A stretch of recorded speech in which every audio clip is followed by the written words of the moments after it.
ముందు మీరు అన్నారు మెన్ ఆర్ ఉమెన్ ఎవరైనా అని. మరి మగవాళ్ళకి ఇట్లా జరిగినప్పుడు వాళ్ళు ఎలా సంప్రదించాలి, ఎలా వాళ్ళకి పరిహారం అందుతుంది? ఓకే, ఇప్పుడు 326 అని ఐపీసీలో ఒక సెక్షన్ ఉంటుందండి. గ్రీవియస్ ఇంజరీ అవుతుంది, కొట్లాట జరుగుతుంది ఇద్దరి మధ్య. ఆ ఇద్దరి మధ్యలో జరిగినప్పుడు ఒక్కొక్కతనికి కాలు ఎరగడమో లేకపోతే చెయ్యి ఎరగడమో అలాంటివి జరుగుతున్నప్పుడు అతను కూడా విక్టిమ్ అనే డెఫినేషన్ లో అతను కూడా వస్తాడు. విక్టిమ్ డెఫినేషన్ సిఆర్పిసిలో జనరల్ న్యూట్రల్ అండి. పర్టికులర్ గా విక్టిమ్ అంటే ఉమెనే అనే కాదు, మెన్ కూడా వస్తారు.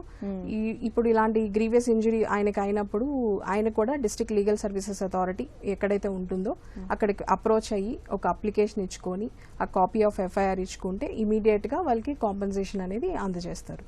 ఇంకోటి ఏంటంటే మనం విక్టిమ్స్ అనగానే జనరల్ గా ఓన్లీ కోర్టుకు వచ్చి వాళ్ళ రోల్ ఎవిడెన్స్ ఇవ్వడమే అనుకుంటాము, కానీ అలా కాదు, వాళ్ళ రైట్స్ కూడా రికగ్నైజ్ చేయాలి. సో స్టేట్ ని ప్రాసిక్యూటర్ చూస్తారు. సో ప్రాసిక్యూటర్కి చాలా పనులు ఉంటాయి. సో అలాంటప్పుడు ఇలాంటి వాళ్ళు ఏం చేయాలంటే డిస్ట్రిక్ట్ లీగల్ సర్వీసెస్ అథారిటీకి వెళ్తే అక్కడ ఫ్రీ లీగల్ ఎయిడ్ అని ప్యానెల్ లాయర్స్ ఉంటారండి. ఆ సెక్రటరీ గారు ఆ ప్యానెల్ లాయర్స్ ని ఈ వీళ్ళకి అటాచ్ చేస్తారు.